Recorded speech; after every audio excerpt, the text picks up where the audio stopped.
Hello everyone. I welcome you all to this Shikshak IAS. दोस्तों, जैसा कि आप लोगों को पता है कि हम लोग रैपिड रिवीजन सीरीज कर रहे हैं मॉडर्न इंडिया की from the book that is spectrum. और मैं ये बताना चाहूँगा दोस्तों कि कुछ के कमेंट्स आए थे कि सर आवाज़ की जो वॉल्यूम की जो एक प्रॉब्लम है वो कभी कभी ज़्यादा होती है, कभी कभी कम हो जाती है ऑटोमेटिकली। तो मैं ये कहना चाहूँगा आप लोगों से कि देखिए, अब मेरा जहाँ तक एक लिमिट है बोलने का, तो वहाँ तक तो मैं पूरी कोशिश कर ही रहा हूँ। अब ये तो पॉसिबिलिटी नहीं है ना कि बिल्कुल मोबाइल के अंदर जाकर के मैं कुछ, या अपने सॉफ्टवेयर के अंदर जाकर के मैं कुछ सेटिंग चेंज कर सकूं। क्योंकि आवाज़ अगर बढ़ रही है, कम हो रही है, तो it's not because of me, क्योंकि मैं तो बिल्कुल उसी पिच में बोल रहा हूँ। तो थोड़ा सा आप लोग भी एडजस्ट करिए कि आई मीन लाइक कि आप लोगों को एक एक्सेस मिल रहा है, चीज़ों को लेकर कंटेंट मिल रहा है। और एक्सपेक्ट करता हूँ मैं आप लोगों से, हम लोग एक्सपेक्ट करते हैं आप लोगों से कि आप लोग भी थोड़ा सा एडजस्ट करिए उस चीज़ के साथ, रादर देन कंप्लेन करना। उसको थोड़ा एडजस्ट करने की कोशिश कीजिए आप, क्योंकि वो ज़्यादा सुनने में और देखने में अच्छा लगेगा। चलिए, तो जैसे कि मैं बता चुका हूँ, शुरुआत में हर चैप्टर से पहले बोलता हूँ मैं कि हम लोगों ने इंडिविजुअल टेस्ट सीरीज चालू किए हुए हैं, हमारे इंडिविजुअल कोर्सेज चालू हैं। रोज़ करंट अफेयर्स के 25 क्वेश्चंस के टेस्ट होते हैं, जो कि ओपन है, ओपन एक्सेस हर किसी को है। That means that is free for everyone. आप जाएंगे साइट पर, नीचे डिस्क्रिप्शन बॉक्स में आपको अवेलेबल मिल जाएगा। वहाँ पर जाकर के आप हर दिन करंट अफेयर्स के टेस्ट दे सकते हैं, बिकॉज मैं बार बार बोल रहा हूँ, at least 20 questions are coming from the current affairs now these days in your KAS exam. ठीक है। तो चलिए हम लोग तिलक लीग चालू करते हैं। आज बता तो चुका ही था, होम रूल लीग था, जहाँ से तिलक साहब ने और एनी बेसंत ने चालू किया था अपना home rule movement. Home rule movement मतलब इंडियन होम रूल लीग, मतलब कि इंडिया जो एक होम है, वहाँ के लोग ही उस पर रूल करें, या जो रूल यहाँ पे रूलिंग चल रहा है उसमें लोगों को और अवेयर करना, इंडियंस को और अवेयर करना कि उनके साथ राइट्स क्या है, क्या होना चाहिए, नेशनलिज्म क्या है, पेट्रोटिज्म क्या है, एक एक सेल्फ कॉन्शियसनेस दोबारा से रिवाइव करना। These were the things this group were actually aiming at. ठीक है। तो तिलक्स लीग जो हो गया आपका, इन्होंने पहला होम रूल मीटिंग जो किया था वो बेलगांव में किया था। अब बेलगांव से आप लोग को याद रखना है कि it was the only Congress session जहां पर गांधी जी ने अटेंड किया था। ये क्वेश्चन बहुत बार पूछा जा चुका है पीएससी में एंड यूपीएससी सिविल सर्विसेज में भी, कि which was the session that was attend by Gandhi only for first time. पूरे इंडियन कांग्रेस सेशन जितनी बार भी हुआ था, उसमें सिर्फ एक बार गांधी जी ने अटेंड किया था, that is in the Belgaum session, याद रखिएगा। ठीक है। पूना था एक तरीके से। अब देखिए, तिलक साहब हैं तो ऑब्वियसली महाराष्ट्र तो थे ही। तो पूना जो है एक हेडक्वार्टर था इनके लीग का। ठीक है। लेकिन इनकी जो लीग थी ना, जो आउटरीच थी इनके लीग की, या इनकी जो एसोसिएशन की जो उन्होंने बनाया था, वो सिर्फ महाराष्ट्र तक था। महाराष्ट्र मतलब कि बॉम्बे को निकाल करके, that was up to Maharashtra, Karnataka and Central Provinces and Berar. सिर्फ इन जगह तक इनका जो एक लीग था, इन्होंने इन एरियाज को कवर किया हुआ था। मतलब आप ये समझिए कि Tilak's area were covered with our cover of Maharashtra, Karnataka, central Provinces and bearer. ये आपको चार नाम याद रखने हैं, पांच नाम याद रखने हैं आपको। ठीक है। ये पूछा जा सकता है क्वेश्चन यहाँ से। और चालू कब हुआ था, तिलक ने चालू कब किया था Indian home Rule league? That is in the year of 1916। चलिए, बेसंत लीग की बात करता हूँ मैं। बेसंत लीग ने जो था, इन्होंने ऑल इंडिया होम रूल चालू कर दिया था। ठीक है। मद्रास में इन्होंने चालू किया था, मद्रास जो कि चेन्नई है आपका अभी, है ना, Tamil Nadu. And cover the rest of India including Bombay city. Tilak साहब का बॉम्बे नहीं था इंक्लूड, लेकिन यहाँ पर चेन्नई था। उसके बाद ऑल ओवर द इंडिया इन्होंने कवर किया हुआ था। तो ये याद रखिएगा। ठीक है। चलिए, the Home Rule League programme. अब देखिए, मैंने बताया कि पॉलिटिकली बैकवर्ड रीजन्स जो थे, किस तरीके सेल्फ गवर्नमेंट के बारे में बताया जाए, स्वराज के बारे में लाइंस क्या है, किस तरीके से लोगों को जागरूक होना चाहिए अपने अधिकारों के लिए, जिसे कहते हैं मौलिक अधिकार, है ना। पॉलिटिकल कॉन्शियसनेस, एजुकेशन को लेकर के और बढ़ावा देना, है ना। एक यूनिटी और इंटेग्रिटी आपस में बना के रखना, यही सब कैंपेनिंग चलती थी। होम रूल लीग में होता क्या था, कैंपेनिंग चलती थी। कैंपेन में क्या होता है, आप किसी मोटो को लेकर के जाते हैं और वहां पर आप चाहते हैं कि ये चीज़ लोग समझें, बेसिकली अ सोशल सर्विस और द पब्लिक कॉन्शियसनेस। ठीक है। चलिए, अब home Rule league agitation was later join by, बहुत सारे लोगों ने ज्वाइन भी किया था।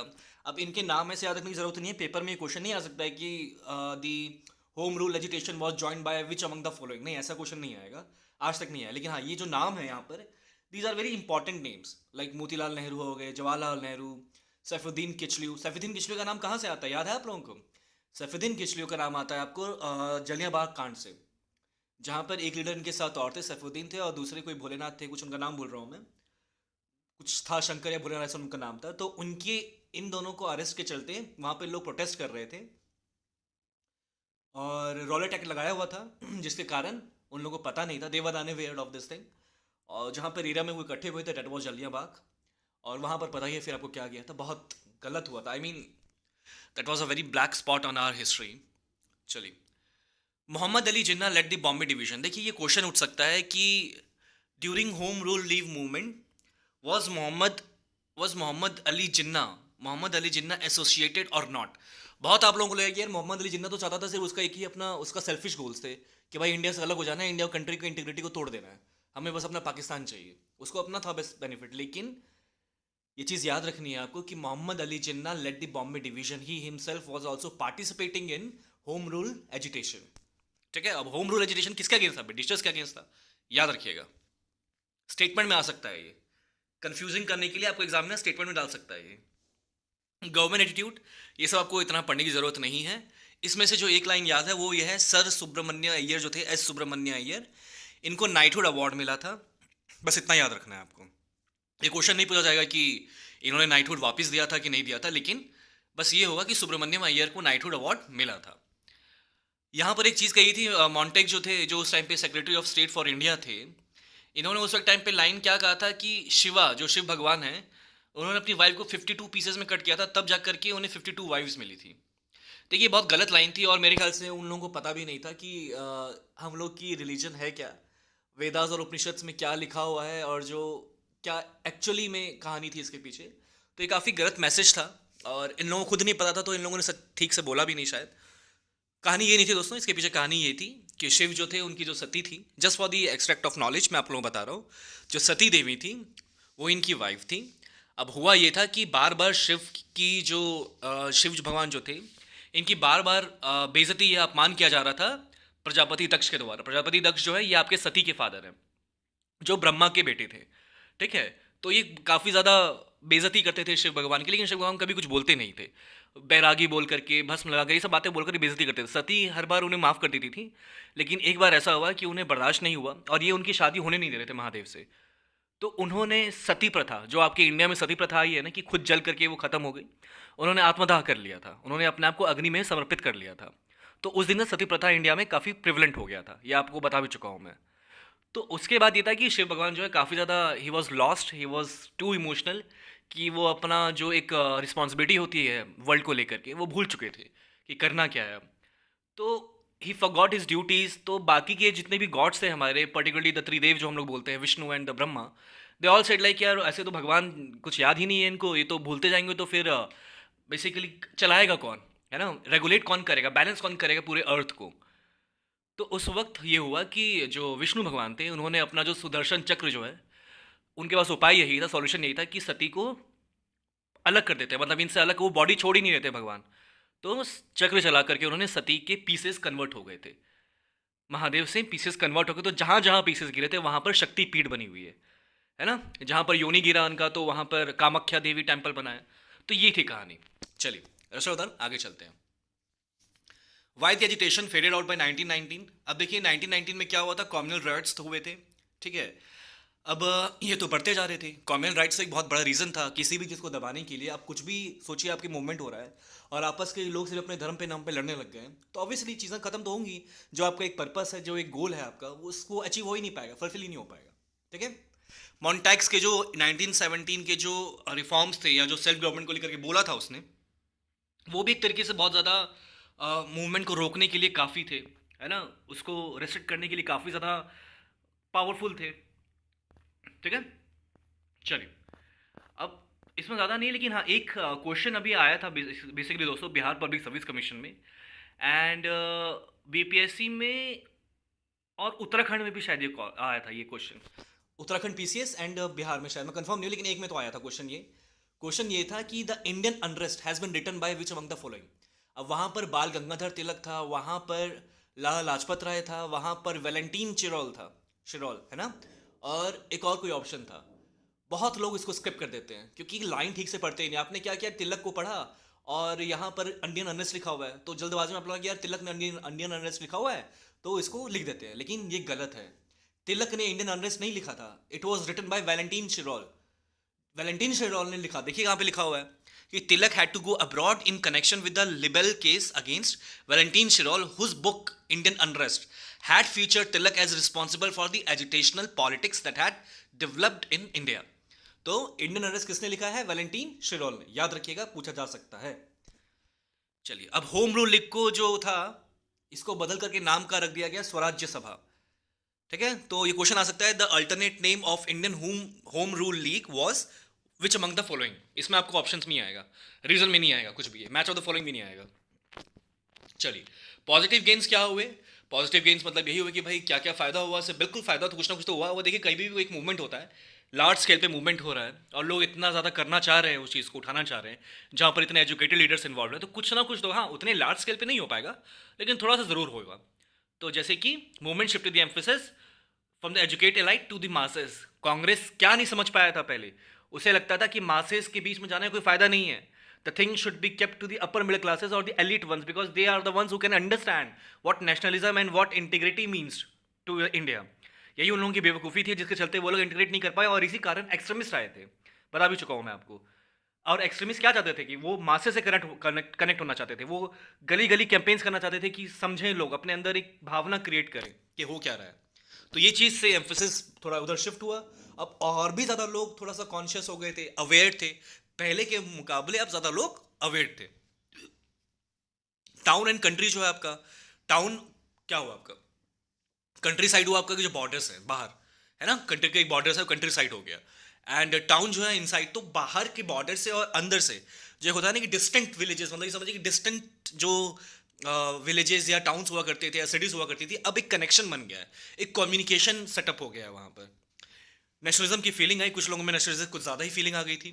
ठीक है, गांधीयन स्टाइल था, नॉन वायलेंस। देखिए अभी तक कुछ ज़्यादा चालू नहीं हुआ था वायलेंस, नॉन वायलेंस ही था। चलिए, अब moderate extremist reunion at Lucknow 1916, Congress session जो हुआ था उसमें जो हमारा सूरत सेशन में जो अलग हुए थे ये, तो मॉडरेट और एक्सट्रीमिस्ट जो रियूनियन था वो आपका लखनऊ सेशन में दोबारा से हो गया था, याद रखिएगा ये। अब लखनऊ सेशन जो था 1916 में, ज़्यादा इसमें जाने की जरूरत नहीं, ज़्यादा कुछ ऐसा है नहीं इंपॉर्टेंट, बस हाँ एक दो पॉइंट्स है कि हाँ भाई रीयूनियन हो गया था दोबारा मॉडरेट्स और एक्सट्रीमिस्ट का। ठीक है, बस। और क्योंकि एनी बेसेंट और तिलक जो थे साहब, ये इतना मेहनत कर रहे थे इंडियन होम रूल लीग को लेकर के, तो ये लोग काफ़ी चाहते थे कि भाई मॉडरेट्स और एक्सट्रीमिस्ट जो है ना एक दूसरे के साथ हो जाएं, इंटीग्रिटी बना ले, क्योंकि दोनों ग्रुप से काफ़ी एजुकेटेड एलिट्स हैं यार, और ये लोग चीज़ों को और भी ज़्यादा लोकप्रियता है, लोकप्रियता मतलब कि इन लोग की फॉलोइंग ज़्यादा है, तो ये लोग बातों को और अच्छे तरीके से लोगों तक पहुंचा सकते हैं, तो ये ज़रूरी था, बेसिक मोटो यही था। चलिए, लखनऊ पैक्ट था, तो भाई अब यहाँ पर लखनऊ पैक्ट में क्या हुआ कि आपका मुस्लिम लीग जो है ये भी भाई शांत हो गया, थोड़ा थोड़ा इसका झुकाव कांग्रेस की तरफ होने लग गया, कांग्रेस के ऑब्जेक्टिव्स की तरफ। ऐसा क्यों हुआ भाई? रीज़न ये है, क्वेश्चन यहाँ से तो ये पूछा जा सकता है कि what was the reason between the Lucknow pact between Congress and Muslim League. ठीक है, अब देखिए यहाँ पर रीज़न क्या था कि ब्रिटेन का जो रिफ्यूज़ल था, टर्की था उस वक्त, जहाँ पे तुर्की में क्या चलता था, खिलाफत मूवमेंट चलता था, ये तो इंडिया में हुआ, वहाँ पर खलीफा रूल चलता था, है ना, जो कि मुस्लिम्स का जो ग्रुप थे वहाँ पर वो उनके हेड थे, तो वहाँ पर रूल दूसरा चलता था, और यहाँ के जो इंडियन मुस्लिम्स थे वो उनको काफ़ी मानते थे, वहाँ के ऑर्गेनाइजेशंस को या वहाँ के जो रिचुअल्स या कल्चर थे उसको यहाँ पे माना जाता था। क्योंकि आपको याद है कि इंडिया से में जब हुई थी आज़ादी से बहुत पहले मुगल टाइम में, तो बहुत सारे तुर्किश से भी आए थे हमारे मुगल्स वगैरह। पार्टीशन ऑफ बंगाल जो हुआ था, बहुत सारे मुस्लिम ऐसे थे मुस्लिम लीग में जो चाहते थे कि यार ये ठीक हुआ है, बंगाल पार्टीशन ठीक हुआ है, उन लोगों को इंटीग्रिटी, उन लोगों को एक यूनिटी से मतलब नहीं था इंडिया के, उनको मतलब था कि भाई बंगाल डिवीजन होगा तो भाई मुसलमान एक तरफ रहेंगे, ये उस टाइम पे था। तो एन्यूलमेंट हुआ, एन्यूलमेंट मतलब कि भाई 1911 में ख़त्म कर दिया दोबारा से, मतलब रोक दिया उस पार्टीशन को। इसमें भी गुस्सा आ गया ब्रिटिशर्स के अगेंस्ट उन्हें। यूनिवर्सिटी एट अलीगढ़, अलीगढ़ मुस्लिम यूनिवर्सिटी के लिए बोला गया था लेकिन ब्रिटिश गवर्नमेंट ने मना कर दिया था। ठीक है, तो इसलिए ब्रिटिश गवर्नमेंट की तरफ गुस्सा आया और इनडायरेक्टली लिंक किसके साथ हुए, कांग्रेस के साथ। चलो भाई भाई साथ में काम करते हैं, ये वाला हिसाब हो गया था। यहाँ पर दो चीज़ें याद रखनी है आपको। मौलाना आज़ाद, इन्होंने बुक लिखी थी, कौन सी, अल हिलाल। ये क्वेश्चन पूछा जा चुका है बहुत बार, दोबारा पूछा जा सकता है। मौलाना आज़ाद, अल हिलाल। मोहम्मद अली कौन है? मोहम्मद अली जिन्ना, कॉमरेड। इन्होंने कॉमरेड लिखी थी, इंपॉर्टेंट नहीं है, नाम याद भी नहीं रखिएगा इस आदमी का, तो कोई इंपॉर्टेंट नहीं है, मैटर नहीं करता ज़्यादा। ठीक है, the nature of the fact इतना पढ़ने की जरूरत नहीं है इसमें। ये हुआ हो गया है यहाँ पर कि कुछ कंडीशंस रखे गए थे, ठीक है, कि जो सेक्रेटरी ऑफ स्टेट है इंडिया का, इनको जो पैसा जो मिलता है, जो सैलरी मिलती है, ये इंडियन फंड से नहीं मिलनी चाहिए। ये ब्रिटिश जो इंग्लैंड में जो है ट्रेजरी जो है, वहाँ से पैसा मिले इन्हें, यहाँ से इंडिया से सैलरी ये ड्रॉ नहीं करें। दूसरा ये था कि लेजिस्लेटिव काउंसिल जो है वो 5 सालों के लिए होनी चाहिए, 1 साल 2 साल के लिए नहीं, पूरे 5 सालों के लिए कॉन्टिन्यूस चलती रहनी चाहिए। और इलेक्टेड मेजोरिटी होनी चाहिए, मतलब इलेक्शन जो है मेजोरिटी जो है वो इलेक्टेड होनी चाहिए, माइनॉरिटी में नहीं होनी चाहिए, और पावर उन्हें देनी चाहिए सेल्फ गवर्नमेंट के लिए। ये थी बात है जो बहुत नॉर्मल है, आपको सुनने में बहुत नॉर्मल लगेंगे, और ये ऑप्शंस में भी आए तो बड़े आराम से आप कर दोगे, क्योंकि कॉमन सेंस वाली बात है यार, यहाँ पर कुछ ऐसा है ही नहीं। अब लिखा होगी salaries of secretary of state of for India should be paid by the British treasury, true और false? Obviously it has to be true, बहुत कॉमन सा है कि ऑब्वियसली यार हम लोग चाहेंगे कि हम लोग तो लूटे ही जा रहे थे, है ना, ड्रेन थ्योरी पढ़ी है आपने, economic drain theory of India, तो इसलिए। तो क्रिटिकल कमेंट्स ये थे कि भाई half of the executive was to be elected by the legislature and the executive as a whole was not to be responsible to the legislature. मतलब ये executive कुछ भी करे लेजिस्लेचर को, वो रिस्पॉन्सिबल नहीं है। और एग्जीक्यूटिव में कौन थे? मेन ब्रिटिशर्स ही थे, है ना। चलिए, और जब से लीग यहाँ पर आया ना, मुस्लिम लीग, यहाँ से जन्म हुआ आपका किस चीज़ का? टू नेशन थ्योरी का, है ना। चलिए, मॉन्टेक्स स्टेटमेंट ऑफ अगस्त 1917 बताता हूँ मैं आपको। मॉन्टेक्स स्टेटमेंट जो 1917 है, इसमें ज़्यादा कुछ आपको पढ़ने की ज़रूरत है नहीं, ठीक है। इसमें एक रिस्पॉन्सिबल गवर्नमेंट की बात की गई है, और इनका ये कहना है कि भाई तुम लोग अभी फुलफिल हो ही नहीं, तुम लोग लायक ही नहीं हो अभी कि तुम्हें रिस्पॉन्सिबल गवर्नमेंट दी जाए, ठीक है। अब लेकिन इसके बाद ऐसा ये हुआ था कि इन्होंने कहा कि रिस्पॉन्सिबल गवर्नमेंट है तो आप लोग बनाना तो चाहते हैं, लेकिन आपको हर चीज़, अब रिस्पॉन्सिबिलिटी जो, मतलब आपके ऊपर जो पावर दी जाएगी आपको, ये एक कहने के लिए हम आपको दे रहे हैं, ये कहने के लिए दे रहे हैं, क्योंकि इंडियंस ऐसा बोल रहे थे, चाह रहे थे कि भाई आप जो है सिर्फ ब्रिटेन को या जो क्राउन्स हैं उनको ही रिपोर्टिंग नहीं करें कि इंडिया में एडमिनिस्ट्रेटिव स्ट्रक्चर क्या चल रहा है या क्या नहीं चल रहा है। आप इंडियन में जो रूलर्स हैं या जो गवर्नमेंट में है, इंपीरियल गवर्नमेंट में, आप इलेक्टेड रिप्रेजेंटेटिव जो है, जो इंडियंस हैं बेसिकली, आप उन्हें भी रिपोर्टिंग देंगे सेम चीज़ों की, जो कि एक पॉसिबल था ही। आपको पता है कि करप्शन इतना ज़्यादा था, एंड ब्रिटिशर्स न्यू दैट कि व्हाट दे आर डूइंग, है ना। तो वो लोग क्यों चाहेंगे कि इंडियंस को पता चले? And Indian Civil Service and all these things, they were not even ready to get Indians in the responsible government side. ये सिर्फ बोलने वाली बातें थी, कहने वाली एक फॉर्मल लैंग्वेज है, इसको याद रखना आपको, लेकिन ज़्यादा क्वेश्चन यहाँ से नहीं आएगा। Indian objections. अब इंडिया को ऑब्जेक्शंस क्या था मॉन्टेक स्टेटमेंट पे? टाइम कुछ दिया नहीं गया रिस्पॉन्सिबल गवर्नमेंट के लिए, मतलब मॉन्टेक ने बोल भी दिया कि भाई ठीक है रिस्पॉन्सिबल गवर्नमेंट बना देंगे, लेकिन कब तक बनाएंगे ये नहीं बताया। गवर्नमेंट जो है, जो उस वक्त आपकी जो ब्रिटिश गवर्नमेंट है, तब भी उसके पास इतना पावर है कि वही डिसाइड करेगी सब कुछ, ठीक है, रिस्पॉन्सिबल गवर्नमेंट के लिए। और ज़्यादा कुछ था नहीं इसमें, 2 पार्ट थे, ठीक है। अब यहाँ से हम लोग दूसरा चालू चैप्टर करते हैं, दैट इज, एक चैप्टर आपका खत्म हुआ दोस्तों, अब दूसरा चैप्टर यहाँ से होता है era of mass nationalism begins. इसके बाद 3 से 4 चैप्टर बचे होंगे, आप 2 से 3 लेक्चर बचेगा आपका मॉडर्न इंडिया कंप्लीट हो जाएगा।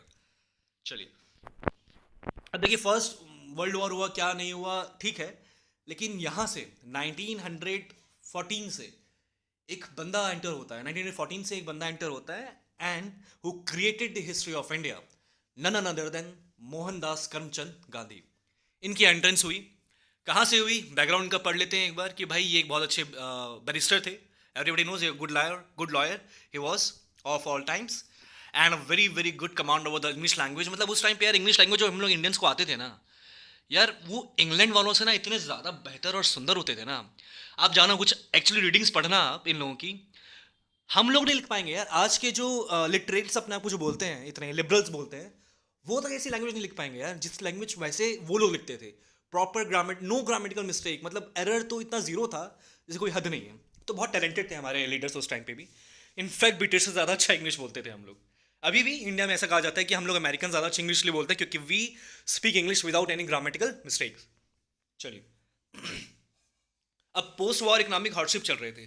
अब वॉर इकोनॉमिक हार्डशिप्स मतलब क्या भाई, ब्रिटेन अगर वॉर में जा रहा है तो वो इंडिया के जितने भी सोल्जर्स हैं उनको उठाएगा, यहाँ से ड्रेन करेगा और पैसा निकालेगा, प्रोडक्शन और बढ़ा देगा, टैक्सेस और बढ़ा देगा ताकि उसको और पैसा मिले, है ना, फॉरेन इन्वेस्टमेंट और करवा देगा।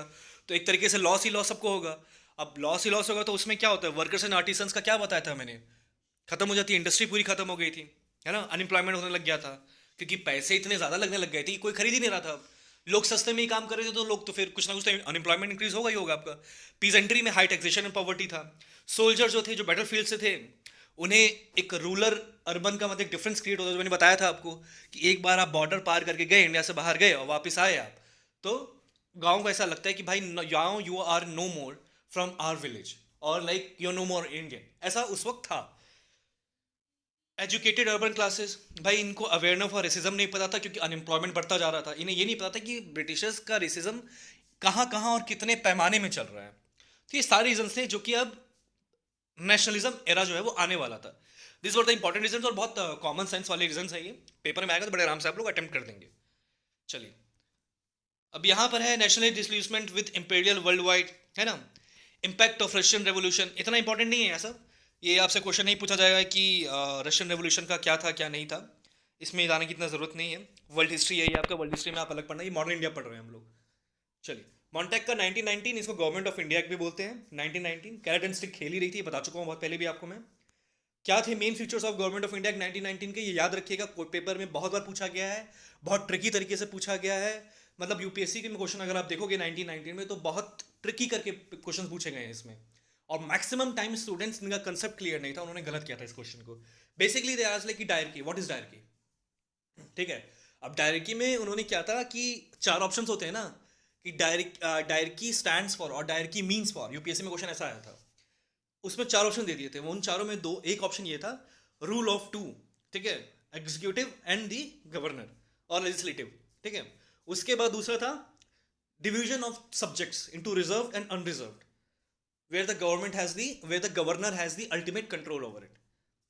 अब दोनों में से चारों ऑप्शन में दो कुछ और भी थे, लेकिन आंसर तो इन्हीं दोनों में से एक होना था। लेकिन द आंसर वाज लाइक कि the division of subjects into reserve and unreserved और the transferred, reserve and transferred. देखिए, डायरकी का मतलब ये हो कि रूल ऑफ टू है, लेकिन रूल ऑफ टू का मकसद क्या था? सब्जेक्ट्स था ना, वो लोग रूल किस पे करेंगे? वो लोग सब्जेक्ट्स पे करेंगे जो डिवाइड हुए हैं, ट्रांसफर्ड हुआ है, और जो रिजर्व्ड है।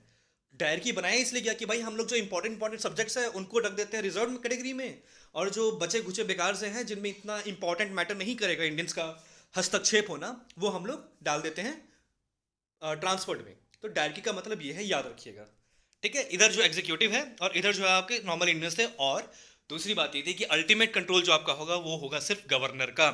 गवर्नर ही डिसीजन लेगा अपने ब्यूरोक्रेट्स के साथ, जो उसकी एग्जीक्यूटिव काउंसिल है। कॉन्स्टिट्यूशनल मशीनरी में अगर कुछ भी फेलियर हुआ या कोई डिबेट हुआ, किसी भी तरह का एरर आया, तो that has to be decision taken by the governor, okay, ठीक।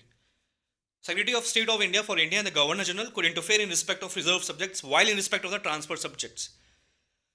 तो सेक्रेटरी ऑफ स्टेट जो है, ठीक है, ये governor, secretary of state of India और जो गवर्नर है, ये लोग रिजर्व सब्जेक्ट्स में जो है, जो भी सब्जेक्ट रिजर्व सब्जेक्ट्स में जो रखे गए हैं, जो टॉपिक्स रखे गए हैं, लॉ रखे गए हैं, उसमें तो ये लोग इंटरफेयर कर सकते हैं बड़े आराम से, ठीक है। लेकिन ट्रांसफर सब्जेक्ट जो है, उसमें इंटरफेरेंस इनका थोड़ा सा रेस्ट्रिक्टेड था। देखिए, अल्टीमेट डिसीजन तो गवर्नर ही लेगा, लेकिन थोड़ा सा रेस्ट्रिक्टेड था इनका। पूरी ऐसा नहीं कि मतलब इन्होंने जो बोल दिया वही होगा, थोड़ा सा इन लोगों को सुनना भी पड़ सकता था वहां पर, ठीक है। अब लेजिस्लेचर की बात करेंगे इसमें, तो भाई provincial legislative councils were further expanded. 70% of the members were to be elected, 70% were people were going to be elected now, ठीक है। that was a big thing that was going to be arrived now in the era of the nationalism struggle in India. Second point is like women were also given the right to vote. This is the very important point in our modern India, that we were among those few countries who actually started with the first point to give universal franchise to the women also, because there are many countries who never wanted to give voting rights to, for example, Saudi Arabia। अभी अभी चालू किया उन लोगों ने, नहीं तो पहले तो उन लोगों को था ही नहीं, वुमेन को समझते ही नहीं थे वो लोग कुछ भी। तो we were the first one, we were the ones who actually started giving straight from the beginning that women should also get the right to vote. Legislative councils could reject the budget but the government can restore it. अब budget दिया है, वही फायदा क्या है इसका? मैंने आपके सामने कुछ रखा, पावर आप ही के पास है, आपने वापस रख दिया। मैंने आपको प्रेजेंट किया बॉस टाइप में, मतलब गवर्नर बॉस था, ठीक है। फ्रीडम ऑफ स्पीच तो क्या ही है, कुछ भी है बोलते हैं, उन लोगों को फर्क क्या पड़ता है। चलिए, central government still without responsible government, ठीक है। अब जो सेंट्रल गवर्नमेंट थी, रिस्पॉन्सिबल गवर्नमेंट मॉन्टेक चेम्सफोर्ड में बोला गया था कि भाई रिस्पॉन्सिबल गवर्नमेंट देंगे, लेकिन कब तक देंगे, कितना देंगे, है ना, ये सब चीज़ें क्लियर नहीं की गई थी और ऑब्जेक्शंस भी डाला था, हमने पढ़ा भी कि इंडियंस ने ऑब्जेक्शन भी डाला था इस चीज़ को लेकर के। तो वही था कि एडमिनिस्ट्रेशन सेंट्रल प्रोविंशियल का चल रहा था, कंट्रोल उतना था नहीं, एडमिनिस्ट्रेटिव लिस्ट थी नहीं उतनी ज़्यादा, इंडियंस की पहुँच इतना ज़्यादा इसमें है नहीं, ठीक है। लेजिस्लेचर में इतना पढ़ने की जरूरत नहीं, किसको किसको इतनी सीट्स मिली थी, 2 सीट, 20 स्पेशल, 100 इलेक्टेड, ये सब कुछ नहीं, 104 इलेक्टेड, कुछ नहीं पढ़ना है इसमें से, क्वेश्चंस कभी नहीं आएंगे, ठीक है। अब ड्रॉबैक्स जो है, division of subjects was not satisfactory at the centre. देखिए ये ऐसा क्यों कहा गया, क्योंकि देखिए ट्रांसफर्ड में और जो रिजर्व में जो सब्जेक्ट्स रखे गए थे ना, that were very crucial subjects, है ना, that were very crucial subjects to run a country. मतलब आपने कंट्री का कम्युनिकेशन, मिलिट्री, एडमिनिस्ट्रेटिव, टैक्सेशन, ये सब कुछ अपने रिजर्व में रख लिया, बचा क्या, बचा क्या आपके पास, है ना। इसलिए इट वॉज नॉट सेटिस्फैक्टरी, कुछ फायदा ही नहीं था करने का, दिखावे के लिए था ये, इरेशनल थी चीज़ें। Provincial ministers had no control over finances. अब जब पैसे के बजट, अभी तो पॉइंट पढ़ा हम लोगों ने कि बजट जो था वो लोग दे नहीं, मतलब वो बजट देंगे भी तो कैंसिल हो सकता है वो बजट, गवर्नर को पसंद नहीं आया तो कैंसिल हो सकता है budget. Provincial ministers had no control over finances, उन लोगों को फाइनेंसेस पे कोई कंट्रोल था ही नहीं, वो लोग कोई बजट ड्रॉ नहीं कर सकते थे, कोई पैसा निकाल नहीं सकते थे, या कुछ चीज़ें कम नहीं करवा सकते। जैसे कि बोला जाता है ना कि सेक्रेटरी ऑफ स्टेट जो इंडिया का है वो ब्रिटेन से पैसा ले, वो इंडियन इकोनॉमिक्स से पैसा अपना सैलरी ड्रॉ ना करे। These were the things you can relate, ठीक है। अब कांग्रेस रिएक्शन क्या होगा, वही होगा कि भाई डिसअपॉइंटिंग है, बेकार है, अनसेटिस्फैक्ट्री है। 2 लाइन्स तिलक साहब ने भी कह दी कि अनवर्दी है, डिसअपॉइंटिंग है, और एनी बेसन मैम ने भी कह दिया कि भाई unworthy of England to offer in India to accept, दोनों के अनवर्दी है। तो यहाँ तक हम लोग पहुँच गए हैं, मुझे लग रहा है कि यहाँ से मेकिंग ऑफ गांधी से मेरे ख्याल से अगर मैं चालू करूँगा तो ज़्यादा अच्छा लगेगा आपके नेक्स्ट लेक्चर के लिए। उम्मीद करता हूँ कि आप लोग लाइक, शेयर एंड सब्सक्राइब करेंगे, और 2-3 दिन में मैं मॉडर्न इंडिया जल्दी कंप्लीट कर दूंगा, पूरी कोशिश रहेगी, लेकिन हो जाएगा आपका modern India complete. Please follow us, reach out to us from the description box on our paid app. Till then keep learning and keep smiling, take care of you all.